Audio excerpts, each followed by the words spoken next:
गलती से भी मत चले जाना, कोई चांस ही नहीं है निकलने का। कम से कम सब कुछ चेंज करवा रखा था, फिर भी उसको कपड़ लिया था। अभी हमारे बेच में ही था वो। कम से कम 15 मिनट तक पहले, मतलब आधी घंटे पहले ही बोल दिया कि आप रनिंग। जय हिंद साथियों, जो अभी फिजिकल भाई का कंप्लीट हुआ है, ग्राउंड से जस्ट बाहर आए हैं, ये भीमराव अंबेडकर श्री गंगानगर से।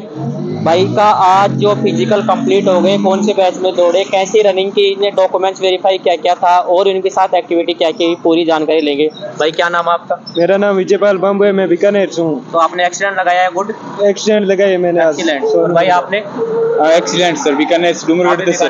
एक्सीलेंट। और आप? सर मेरा नाम पवन है, मैंने गुड लगाया है। आपने गुड। और आप? मैंने भी गुड लगाया बीकानेर से। आपने भी गुड लगाया। भाई दो बच्चे एक्सीलेंट लगाए, दो बच्चे हैं जो गुड वाले हैं। एक्सीलेंट में इनको कितना टाइम मिला और गुड वाले को कितना मिला? भाई आपका एक्सीलेंट में टाइम का मालूम है कुछ? एक्सीडेंट में टाइम लमसम 5:20 के करीब से दे रहे हैं। 15 तक एक्सीलेंट ले रहे हैं। मतलब आगे वाले हर बैच के अंदर, मतलब 6 से कम किसी में नहीं ले रहे। 10-11 से ऊपर नहीं ले रहे एक्सीलेंट, और 6 से कम किसी बैच में एक्सीलेंट ले नहीं रहे। टाइमिंग क्या रही है? टाइमिंग लगभग 5:40 से ऊपर दे रहे हैं। 5:45 तक, 5:40 तक आराम से दे रहे हैं। 35 से कम किसी बैच में नहीं लिया आज। आप जो ग्राउंड के यहाँ पे एंटर किए थे, एंटर पे आपके क्या क्या डॉक्यूमेंट्स है वो चेक किए गए? एंट्री के वजह सिर्फ एक एडमिट कार्ड चेक किया था और आधार कार्ड चेक किया था और 10th की मार्कशीट है, जाति, मूल निवास। और आपको एंटर करने के बाद ट्रैक पे बैठा दिया गया था। तो एंट्री और ट्रैक के बीच में टाइमिंग कितना रहा? लगभग कितनी देर आप जो ग्राउंड में बैठे हुए थे बाहरी, मतलब पंडाल में? 2 घंटे के लगभग 1.5-2 घंटा आराम से लग जाता है। मतलब गो फर्स्ट बेच के 4 बजे गो करते हैं, फिर गो होने के बाद फर्स्ट बेच के फिर टाइम नहीं लगता। कुछ लड़के ग्राउंड से बाहर निकले जो रनिंग में फेल हो गए, उनका कहना था कि हमें मतलब ट्रैक पर बैठाने के बाद हमें टाइमिंग नहीं दिया गया, कपड़े निकाल नहीं पाए। ऐसा कुछ हुआ आपके साथ भी? नहीं सर, लास्ट बाड़े में जब लेके गए थे ना, तो आराम से कम 15 मिनट तक पहले, मतलब आधी घंटे पहले ही बोल दिया कि आप रनिंग के लिए तैयार हो जाओ, अभी आपको ले जाएंगे। 20 मिनट पहले 3-4 बार बोलते हैं। अंदर अच्छा स्टाफ है, एकदम बहुत अच्छा व्यवहार है सभी का। तो आपके अंदर डॉक्यूमेंट्स वेरीफाई है, वो क्या क्या डॉक्यूमेंट्स है वो चेक किए गए आपके? सबसे स्ट्रिक्ट डॉक्यूमेंट है अंदर, बहुत स्ट्रिक्ट हो रहे हैं। 10th जो री करके आ रहे हैं ना, गलती से भी मत चले जाना, कोई चांस ही नहीं है निकलने का। कम से कम 10 जगह डॉक्यूमेंट चेक हो रहे हैं, बार एक जगह पर 2 बार चेक हो रहे हैं। कोई बच्चा जैसे दोबारा, जैसे 10 दोबारा कर ली और 12 दोबारा कर ली, निकले थे। मतलब उनको पता कैसे चल रहा है? क्या आधार से पता चलता है या आधार से? एक को मतलब वो आधार की हिस्ट्री निकालते हैं, मतलब आधार की OTP लेते हैं, उससे हिस्ट्री निकलती है।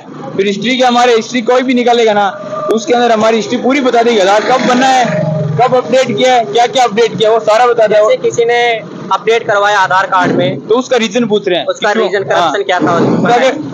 नाम में करेक्शन कराया कोई दिक्कत नहीं। डेट ऑफ बर्थ में अगर बड़ी से छोटी करवाई है ना, तो उसका पूछ रहे हैं क्यों करवाई, क्या रीजन है। 2-3 साल का गैप हो रखा है कि ये गैप क्यों है, फिर उस पर शक होता है ना, तो उसका पूरा बायोडाटा निकाल देता है। अभी आज एक लड़का था, उसने सारा कुछ डाटा चेंज करवा रखा था, खुद का नाम, मम्मी पापा का नाम, सब कुछ चेंज करवा रखा था, फिर भी उसको कपड़ लिया था। अभी हमारे बेच में ही था वो। अभी वो वहीं बैठा हुआ है, अभी उसको बिठा रखा है, उसके एप्लीकेशन लिखवाई है, उसको बोल रहे हैं कि हम तेरे डॉक्यूमेंट और सारे पुलिस को हैंड ओवर करेंगे। उसके लिए देखो, जिस भाई ने भी 10th या 12th किसी ने दोबारा किया है, तो देखो अगर आपके पास मतलब उस भर्ती के लायक हो, आपकी डेट ऑफ बर्थ बिल्कुल सही है, आधार कार्ड से मैच करती है, तो कोई दिक्कत नहीं है। जैसे आप फेल होकर दोबारा कर ले तो उसमें कोई इश्यू है ही नहीं, ऐसा तो है ही नहीं ना।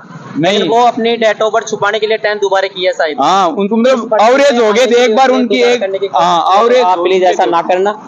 और एक बार वो एवरेज हो चुके थे, फिर वापस उन्होंने री की, तो वो ऐसा कुछ नहीं चलेगा। मतलब वो कोई चांस लेने के लिए अंदर जा रहे हैं ना, तो कोई चांस ही नहीं, अंदर कैसे ही नहीं निकल सकता। सही है, सही खबर बात कह रहे हो।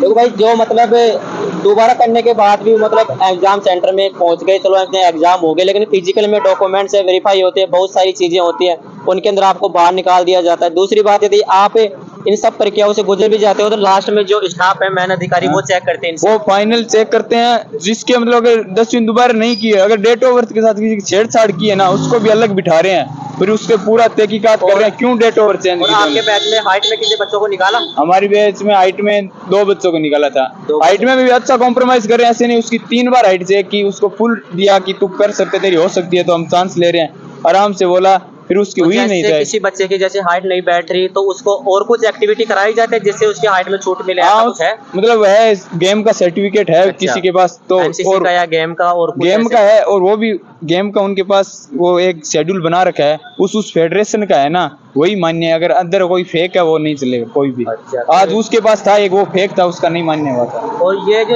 उसके बाद जो भी कुछ भी हो सकता है वो तो उनका टाइमिंग मतलब डेट कितने से कितने के बीच होना चाहिए, लगभग वो 2 साल भीतर? के अंदर का वैलिड होना चाहिए। 2 साल से ऊपर अगर 1 दिन 10 दिन भी है ना तो एक्सपायर मान रहे हैं। तो बहुत अच्छी जानकारी दी भाई ने। और तो आपके मेडिकल के लिए आपको फिट कर दिया गया, तो कितने लड़कों को मेडिकल के लिए फिट किया गया है? हमारा कल सुबह 7 बजे मेडिकल। कितने लड़कों को fit आधे मतलब रनिंग में है ना, रनिंग हमारे आज 37 लिए थे और कल मेडिकल के 30 बच्चे, अभी हमें 30 बच्चों का एडमिट कार्ड मिला है मेडिकल के। 5 बच्चों को निकाल दिया। कुछ तो हाइट में थे, हाइट में कितने निकाले? 2 को हाइट में निकाले अच्छा, और 3 वो थे 10th वाले थे 3 10th वाले हो गए। और दो और निकल गए, वो डॉक्यूमेंट नहीं थे उनके। चलो देखो भाई, आप फिजिकल से बहुत निकल रहे हैं। क्या कह रहे हो? बीम की वजह से बहुत निकल रहे हैं। बीम की वजह से कब लग रही है बच्चों को? ठंड की वजह से बीम नहीं निकल रही पूरी 10 बीम। हर बैच के अंदर है ना 10 बच्चे बीम के अंदर मार खा रहे बीम हैं। लगाने के लिए क्या वो फंटा है या फिर पाइप है वहाँ पे? नहीं, फंटा है। फंटा है पूरा। चलो, फंटा है तो अच्छी बात है। पाइप से तो क्या है कि हाथ फिसल जाते हैं। बहुत अच्छी जानकारी है आप सभी के लिए। बीम्स और डिप्स जैसे आपने पहले जैसे तैयारी करके कोई भाई आएगा तो कोई टेंशन वाली बात नहीं वो है। टेंशन वाली नहीं है, मतलब रनिंग होने के बाद कम से कम 20-30 मिनट मिलते हैं बीम तक जाने तक। और अंदर आप ग्राउंड में गए तो ग्राउंड में जाने के बाद कुछ खाने पीने का सामान भी लेके गए थे साथ में? लेके जाओ, अंदर कुछ नहीं है खाने के लिए, कुछ भी नहीं और है। किसी भाई का जैसे वेट है तो वेट को लेकर कोई छूट दी गई किसी को? हाँ, एकदम स्टाफ बच्चा वेट के लिए अगर है तो उसको ये बोल रहे हैं कल मेडिकल के लिए जाए ना तो कुछ खा पी कर जाना। अगर इसका भी 2 किलो वेट कम ही था तो इसको बोला था कि कल तू ना अच्छे खा पी कर जाना मेडिकल के टाइम बस। भाई एक बात थोड़ा इधर आओ। आपका जैसे 2 किलो वजन कम है तो आपको लगता है कि कल तक आपका 2 किलो वेट है जो बढ़ जाएगा? उन्होंने कहा तो कुछ खा के आ जाना 2 किलो, जैसे तू लमसम पानी पी के आ जाना 2 किलो लमसम हो जाएगा तेरा। तो भाई यही जानकारी मैं आपको पहले ही बताया था वीडियो में कि जिसका वेट वगैरह जो कमेंट्स कर रहे थे कि हमारा 50 किलो से कम है, 48 या 49 के बीच है, तो आप मतलब आप मेडिकल करने जाओगे, फिजिकल करने जाओगे, उस टाइम पे आप कुछ खा पी सकते हो साथ में ले जाओगे तो, या फिर आपको दूसरे रोज आपका मेडिकल होगा उसके अंदर भी आपको 1 दिन की छूट दे दी जाती है। भाइयों को यही कहना चाहता हूँ, बेफिक्र रहो, नो टेंशन हो, सबकी रेस क्लियर है। 100 में से 40 पहले बैच में आज 49 बच्चे कपड़े थे, आधे मतलब 100 में से आधे ले लिए, फिर 37 38 मतलब 35 से तो कम किसी बैच में लिए ही नहीं, और एक्सीलेंट 6 से कम नहीं ले रहे, और मैक्सिमम है लास्ट बैच में 12 एक्सीलेंट लिए थे, हमारे बैच में 11 एक्सीलेंट लिए थे।